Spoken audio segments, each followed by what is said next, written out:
Hari ini aku pengen share soal automated web browser. Kita kan kalau di Unitec kan kita punya Matamation ya. Cuma itu kan mostly lebih ke hardware, sensor, Arduino dan lain-lain.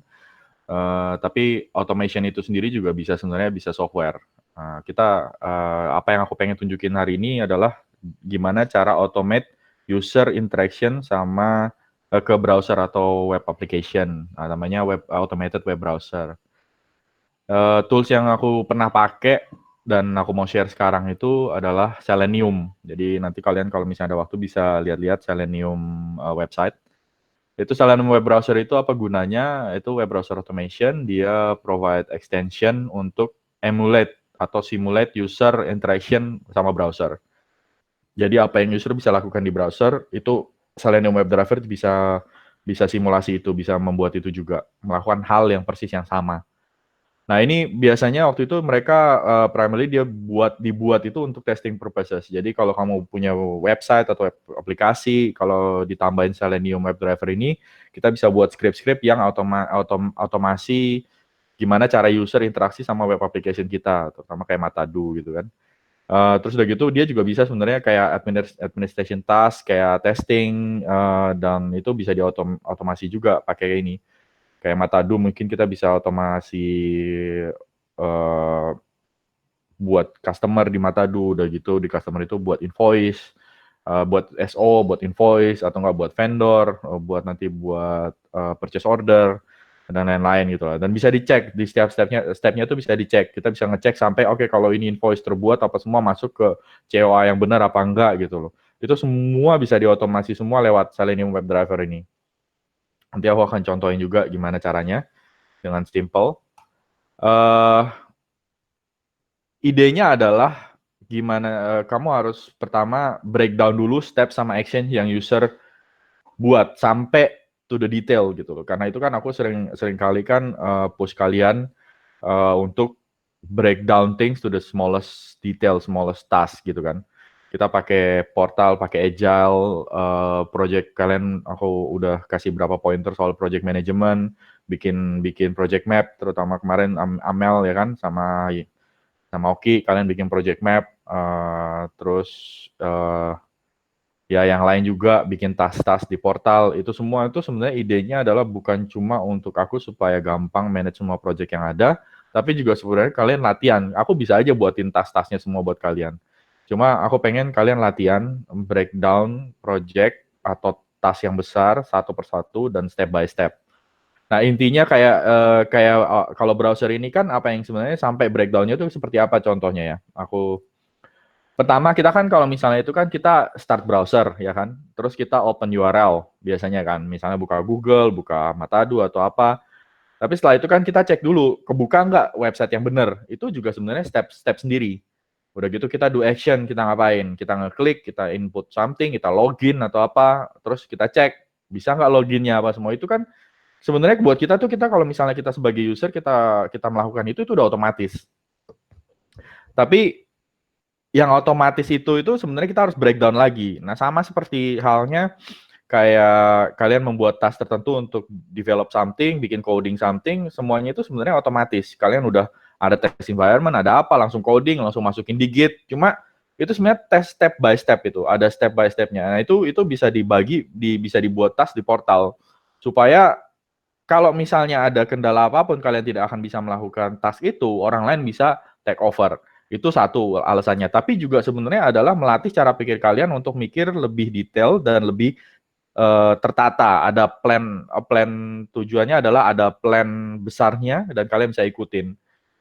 Nah, contoh kalau misalnya di Selenium adalah contoh start browser itu nanti kita create new instance. Nanti new instance itu dia bisa buka Chrome atau Firefox atau IE, terserah browser apa. Udah gitu kita bilang dia entah go to URL. Nanti kita tell the browser untuk open a URL. Setelah itu kita melakukan apa? Kita bilang dia untuk melakukan apa yang biasanya user itu buat, yaitu cek sama wait. Jadi kita find elemen kalau kita sendiri sebagai user kita kan lihat udah kebuka. Jadi kita sebagai web driver ini kita juga bilang lihat dan kebuka, lihat apa yang kamu lihat. Misalnya, oh logo sudah terload. Berarti kalau logo sudah terload, berarti kamu bisa lanjut ke next step gitu. Makanya kan di sini dia bilang find an element using XPath sama with timeout, karena ada timeoutnya kalau terlalu lama berarti dia nggak jalan atau internet mati atau apa. Terus kalau ada berarti URL itu sudah di load di browser itu. Sesudah itu apa yang akan user lakukan kan klik action. Nah itu aku makanya bisa bilang klik an element atau fill out a form atau apa simulate apa yang user biasa lakukan.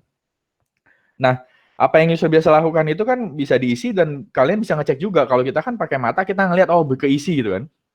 Tapi kalau misalnya automation kayak gini kalian harus bilang softwarenya untuk ngecek bener nggak yang diisi sesuai. Bener nggak setelah di sini terbuat sesuatu. Misalnya setelah diklik insert form, send form, itu keluar nggak resultnya? Thank you, form has been, your data has been sent atau apa gitu kan, ada notifikasinya. Nah setelah itu ya, do as many actions or go to other URLs with as many checks and tests as you want. Nah ini bisa lanjut sampai terserah, sampai finish the whole flow.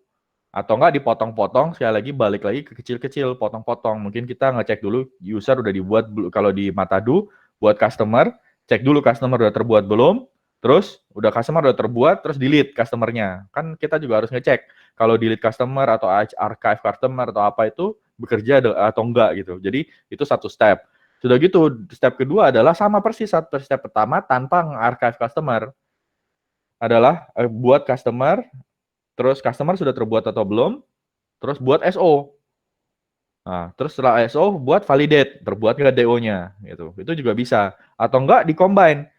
Buat customer, di archive, terus buat SO dengan customer itu. Bisa nggak? Kalau bisa berarti kan archive fungsinya error. So, itu benar-benar membagi, kamu harus nge-split step by step-nya dan apa yang kamu mau cek. Itu yang kalian harus latihan kalau misalnya itu di semua aspek, menurutku di semua aspek ya kerjaan. Nah, itu kan kalau misalnya ya Gaby kan juga aku waktu itu udah ajarin juga Gab kan. Yang lain juga sebenarnya udah secara tidak langsung aku ngajarinnya hal-hal yang berbeda-beda. Kalau Gaby aku ajarin Trello. Kalau kemarin Amel aku bilang project map. Kalau misalnya yang lain aku bilang suruh buat task, kalian start project sendiri mau ngapain. Itu semuanya sebenarnya idenya tuh sama. Nah, kalau Johan kemarin sudah coding gimana caranya? Itu semuanya idenya adalah sama. Kalian mikir harus dengan logika dan ada plan cara pikirnya itu supaya lebih efisien. Kalau itu sendiri kalian berantakan kayak lompat-lompat kemana-mana itu tidak akan efisien. Malah akhirnya terlalu dalam mengerjakan sesuatu, terlalu detail mengerjakan sesuatu di satu task tertentu sampai kalian lose track apa yang kalian harusnya achieve di depannya. Kalian mau lihat nggak cara kerjanya? Aku kasih demo ya. Apa ini? Yang ada kalau di Chrome itu aku belum pernah tahu ada nggak extensionnya, tapi yang aku tahu ada di Firefox. Ini semua orang bisa lakuin, Gaby pun sebenarnya bisa ngelakuin, ini gampang banget. Itu adalah kalian bisa install extension namanya Selenium Driver, Selenium IDE. Itu bisa ke extension nanti Selenium IDE for Firefox itu ada. Nah kalau diklik, dia akan membuat suatu semacam tool untuk kalian bisa nge-record atau melakukan sesuatu. Nah, aku kasih contoh sesuatu, misalnya aku mau record nyari unit tag di Google. Aku bisa klik record new test. Aku bilang cari unit tag di Google. Project name, just any project you want. Ya. Terus aku bisa press OK. Dan kita bilang base URL-nya apa? HTTPS atau ya HTTP atau S, terserah. google.com. Aku bilang start recording. Oke.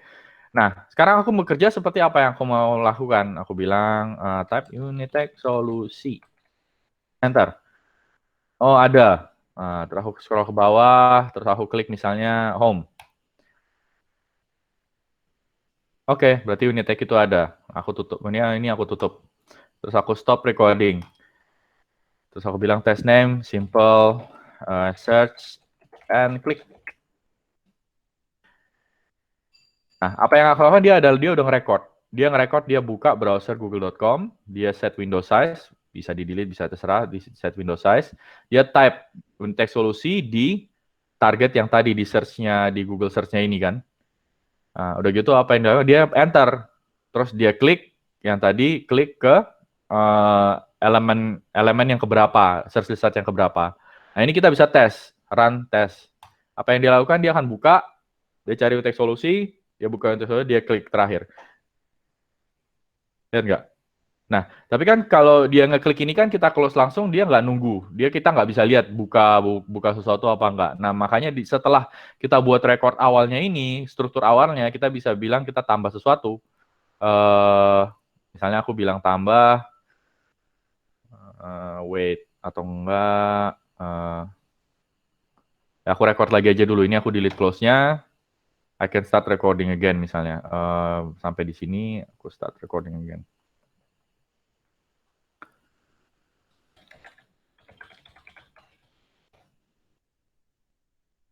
Aku pengen tahu logonya, jadi aku klik logo. Oke, tutup, aku stop. Nah yang ini, ada image. Oke, tapi aku nggak mau klik, aku mau dia assert element atau wait for element to be able to present. Aku bisa bilang kayak gini. Nah ini aku bisa coba lagi. Sekarang aku nggak mau close dulu window-nya, nggak apa-apa, lanjut aja. Run current test. Dia akan buka Google, dia cari untuk solusi, dia buka untuk solusi, dia wait, terus dia tutup. Oke, kelihatan kan? Nah coba kalau aku close-nya aku tutup ya.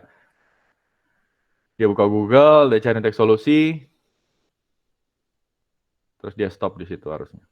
Oke, udah selesai, otomatis stop anyway, jadi nggak usah close. Simpel kan?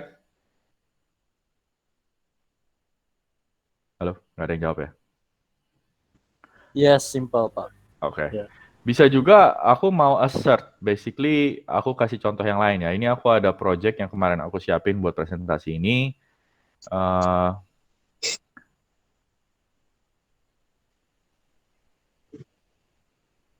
Nah ini ada cek, aku mau ngecek salah satu adalah text team, ada nggak di About Us. Jadi dia buka untuk teks solusi, dia wait sampai logonya keluar, terus dia ngeklik About Us, habis itu dia nunggu lagi sampai logonya keluar, terus dia nyari ada nggak teks tim di halaman itu. Bisa bilang, oke, dia buka unit teks solusi, dia klik About Us, terus dia bilang text team in About Us completed successfully. Berarti ada. Nah, sekarang aku mau nyari misalnya di 2 halaman yang berbeda. Itu sama persis, tapi lebih panjang aja sebenarnya. Kenapa ini nggak coba di kontak ya, run. Dia buka kontak, terus dia nyari tim. Nah, error. Dia bisa bilang text team in home and contact ended with one error. Berarti di home di mana di kontak us kita nggak ada kata tim. Aduh, apa itu?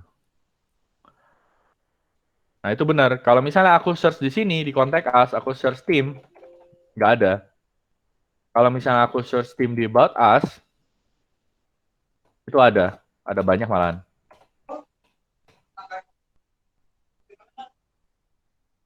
Itu idenya. Nah, ini bukan cuma sampai itu doang, tapi juga bisa macam-macam. Seperti misalnya fill out contact form, itu juga bisa. Nah, kalau misalnya aku play, apa yang akan dilakukan adalah dia buka teks solusi, dia ke contact us, dia ngisi form. Kelihatan nggak? Kelihatan, Pak. Tuh, dia nggak close karena aku nggak bilang close, dia ngisi otomatis. Dan juga bisa ngeklik send juga kalau mau sebenarnya. Tapi ini aku nggak send, nanti ada yang ini. Dia bisa ngeklik send, dan bisa ngecek juga kalau send itu hasilnya apa. Oke? Nah, apa itu ada setelah itu ini kan pakai Firefox. Kalian bisa bikin project sendiri, bisa nge-record sendiri apa yang kalian lakukan, bisa itu diotomatisin. Misalnya setiap hari Gaby mau biar kelihatan Ardi Trello-nya ke-update. Oke deh, aku record, aku login ke Trello, terus aku ubah satu task, pindahin ke to do atau in progress, terus nanti besok tak balikin lagi gitu. Itu juga bisa gap sebenarnya. Jadi kelihatan kalau misalnya nge-update sesuatu. Tapi of course, kamu mau sekompleks apa kamu. Misalnya update tasnya, bikin ngapain bisa. Nah, implikasinya apa sebenarnya adanya tool kayak gini? Implikasinya adalah macam-macam. Kita bisa makanya ada sekarang web crawling, web scraping. Of course bisa pakai cara lain, tapi itu juga bisa. Itu juga ada auto login bot, itu juga bisa sebenarnya. Nah, sama kenapa implikasinya juga kenapa orang-orang akhirnya membuat multi-factor authentication itu atau enggak secure website mereka lebih dalam lagi. Mungkin kalau dengan login dan lain-lain di blok, kalau kebanyakan login di blok atau apa dari IP tertentu. Tapi of course orang hacker-hacker kan lama-lama tambah ini. Atau enggak yang bisa dibilang captcha kalau misalnya kamu klik harus milih image-image tertentu. Itu apa yang bot itu tidak bisa lakukan. Karena dia tidak bisa mensimulasi apa yang orang lihat yang berbeda, dia nggak bisa kayak detect perbedaan apa dari sejak tes itu dibuat. Jadi kalau website itu tiba-tiba berubah, struktur web aplikasi itu berubah, maka tidak akan bisa lagi, tes itu pasti fail terus. Nah, makanya tes ini tidak hanya sekali dibuat terus udah gitu akan berlaku selamanya. Tes ini juga nanti setelah dibuat pasti kalau misalnya udah mulai fail terus pasti ada sesuatu yang berubah di aplikasi yang kita tes tadi. Ya. Nah, untuk apa yang akan sebenarnya bisa kita lakukan buat programmer-programmer ya, yang senang ini, kita ada namanya continuous integration. Nah, continuous integration itu aku kepake GitLab yang aku mau nyoba. GitLab itu aku bisa sebenarnya GitLab, kalau kalian yang pakai GitLab itu ada menu namanya GitLab CI. Tak contohin mana ya. Pakai tempatku aja. Nah, ini projectku misalnya salah satu project ya. Itu ada namanya CI. Ini juga ada sebenarnya di GitLab kita. CI itu apa yang dia lakuin? CI itu ada pipelines-nya, dia ngapain? Ini semua tes yang udah aku buat dan dia ngapain? Contohnya CI yang pas terakhir ini dia ngapain? Aku bikin 2 tes. Pertama build sama Selenium test. Nah, enaknya integrasi ini dia akan nge-run script testing yang udah aku buat. Script testingnya aku contohin. Itu ada di ini. Bit complex, sorry yang codingnya ini. Ini aku pakai PowerShell, of course Windows, tapi bisa juga kamu pakai Python, C# apapun, kamu bisa ngomong sama web driver atau web driver servernya untuk buka browser dan lain-lain. Ini cuma untuk gampang untuk presentasi ke kalian, aku buatin pakai PowerShell. Nah, PowerShell ini kalau di run, itu script-scriptnya ada, dia cari sama kayak tadi, dia pergi ke Google, dia cari Unitext solusi, dia press enter, dicari, terus dia cari ada berapa result yang ada unitextsolusi.com-nya. Udah gitu, dia klik yang pertama, setelah itu dia nyari ada berapa top menu di Unitext itu ke load apa enggak. Itu doang. Nah, dia nge-return top menu itu kebuat. Oke, kalau misalnya top menunya enggak nol, enggak ada, berarti website kita down. Atau enggak, Unitext solusi itu benar-benar enggak jalan. Atau menunya hilang. Gitu, basically. Nah, kalau di run, yang terjadi sama seperti tadi, dia akan buat, aku pakai Chrome Incognito, aku setup. Dia akan buat, dia buka Google, Unitext solusi, dia klik yang paling pertama, terus dia ngecek ada berapa top menu, dia ngecek about us. Jadi apa yang dia lakukan adalah found 6 result for Unitext solusi, found 6 top menu items. Yang ini lainnya logging, tracing. Nah, kalau di GitLab, aku pakai ini untuk nge-run di GitLab. Apa yang aku bisa lakuin adalah di pipeline-nya aku suruh run pipeline sekali lagi. Atau setiap commit sebenarnya dia udah nge-run. Nah, apa yang aku lakuin? Aku run pipeline, dia akan mencari GitLab Runner. GitLab Runner itu adalah kayak semacam agent yang aku taruh di server atau di lokalku atau dimanapun yang ada Selenium-nya. Kebetulan agentku ini aku taruh di test serverku buat salah satu proyekku. Nah, dia akan di pick up Nggak ada runners yang online. Oke. Go to runners page. Aku bisa lihat runnernya siapa aja. Oke, punya aku ini ternyata offline. Let me turn it on.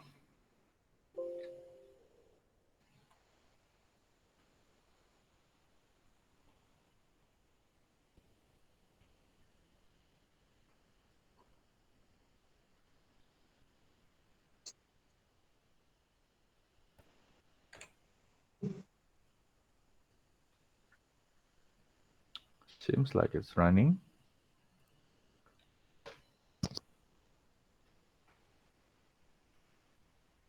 Jadi ini Guild Trap Runner ini adalah mesin atau agent mesin tertentu yang aku install agentnya. Agentnya namanya Guild Trap Runner. Nah di mesin ini bisa kamu install tool-tool apapun yang kamu mau sebenarnya. Mungkin lokal PC-mu juga kamu bisa installin GitLab Runner. Nah di situ apapun yang perlu dijalanin dari runner itu perlu diinstal di mesin. Misalnya aku perlu jalanin Selenium test. Kalau jalanin Selenium test ya berarti Selenium harus diinstal di agentnya ini. Di servernya GitLab sendiri sih tidak perlu diinstal.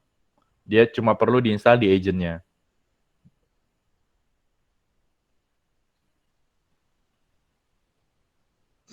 What's happening?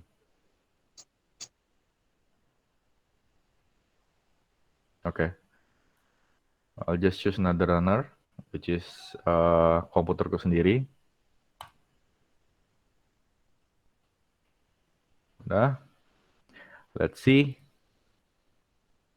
Dia pick up apa enggak? Oke, udah di pick up, running.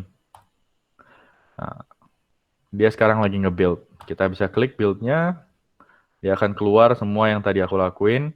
Apa yang build ini sebenarnya aku ngelakuin adalah aku di build itu aku bikin di projectnya aku tambahin info.txt dan hasilnya yang tadi aku lewat scriptnya aku tulis ke info.txt.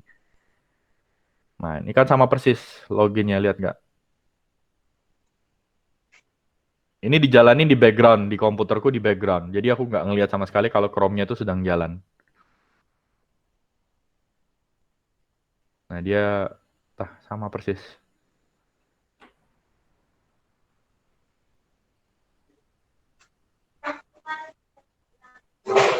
Which is takes longer than I expect. Found 6 result for index solusi. Found 6 top items. Terus setelah itu uploading artifact. Done. Oke, pipeline-nya done. Harusnya. Masih belum dah.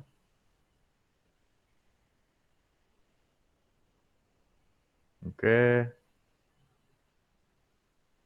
Somehow run lagi. Mungkin karena aku ini. Nah, setiap pipeline yang finish itu aku bilang save artifact adalah aku taruhnya sebagai result apa yang terjadi di tes yang aku jalanin tadi. Artifact itu isinya saat ini aku cuma bilang cuma satu file, ada info.txt. Isinya adalah dia running Selenium, dia ketemu 8 result dari indeks solusi, 8 ini dari lucunya 8 ini dicari dari mesin di Belanda yang tadi tesku. Terus dia ketemu tetap 6 top menu items. Jadi kalau dari Belanda ketemunya 8 result, kalau dari Indonesia ketemunya 6, which is lucu juga sih sebenarnya. Aku nggak tahu kenapa. Basically idenya kayak gitu. Ini adalah CI itu adalah continuous integration dan pipeline ini adalah task-task yang kamu pengen dia lakuin sebagai continuous integration. Bisa aja dia nge-build atau bisa aja dia nge-run script tertentu dulu, baru dia ngelakuin tes atau dia ngelakuin unit testing atau apa, itu semuanya bisa. Itu kamu bisa setup sendiri di step-stepnya terserah mau apa. Kalau misalnya yang tertarik, cara settingnya adalah very simple. Itu ditambahin satu file doang, gitlab ci.yml. Isinya, kita tentuin stage-nya apa, kita build stage-nya, salah satu stage build, dia ngapain, script-nya yang ini, dia buat info, dia nambahin beberapa teks di info. Udah gitu, artifact-nya adalah build info.txt. Setelah itu Selenium testnya tuh ngapain adalah dia ngejalanin script yang tadi aku buat, which is di commit juga ke dalam sini, itu di tes. Ada di sini.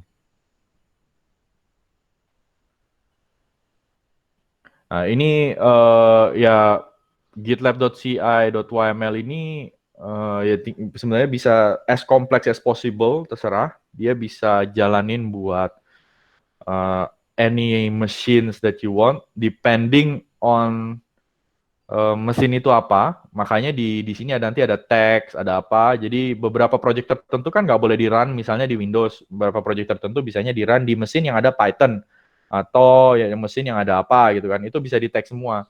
Teksnya bisa kamu bilang ini tag project ini Windows, Python apa. Kalau semuanya teksnya itu memenuhi, maka dia akan ngetes. Dia akan ngetes. Dan setiap runnernya itu sendiri kita bisa kasih ini juga, kasih tag juga. Jadi runnernya itu kamu bisa bilang kalau runner ini emang valid untuk beberapa tag-tag tertentu. Dia baru online. Ini teks, itu bisa kamu edit. Jadi runner dan project yang mempunyai teks yang overlapping, maka dia akan dijalanin di situ. Kelemahannya yang saat ini aku baru ketemu kalau lewat GitLab Runner ini, dia jalanin untuk semua branch. Jadi, dan ini tidak bisa dibilang branch-branch tertentu buat GitLab CI-nya branch yang mana. Kemungkinan besar caranya adalah di dalam GitLab CI ini sendiri atau di dalam script-nya harus ngecek itu misalnya branch apa yang kamu take out dan yang kamu check out dan apa yang harus kamu lakuin kalau misalnya branch ini branch tertentu. Itu dari aku. Udah gitu, what's next? Ya, mungkin ada yang tertarik Mata2 automated testing. Mungkin aku setup dulu scriptnya nanti supaya bisa di scriptnya nggak sekompleks kayak yang tadi aku tunjukin. Ini yang script yang tadi yang ini terlalu kompleks menurutku dan terlalu waste of time. Aku pengennya adalah script yang aku pernah buat dari Firefox Selenium ini. Aku bisa satu-satu semacam copy paste atau satu-satu dipindah doang dan itu di satu file doang. Nggak sesusah ini. Dia akan run tes-tes tertentu yang kalian inginkan atau kita inginkan. Terus udah gitu mungkin integration testing between Mata2 and other system kalau kita punya. Jadi misalnya kalau diganti mungkin Mata2 sama Grafana, jadi kalau misalnya kamu input sesuatu di Mata2, tiba-tiba kamu harus login ke Grafana untuk ngecek ada nggak update-nya. Maybe, I don't know. It's just something to think about kalau kita udah integrate sama other system. Atau just to make webbot yang ngasih kamu centralized information dari multiple website, itu juga bisa juga. Jadi kamu otomatis buka beberapa website tertentu, terus udah gitu kamu join it to get you your own information centralized di satu halaman yang kamu mau. That can be. Jadi itu buat aku sih itu sih. Dari aku itu aja.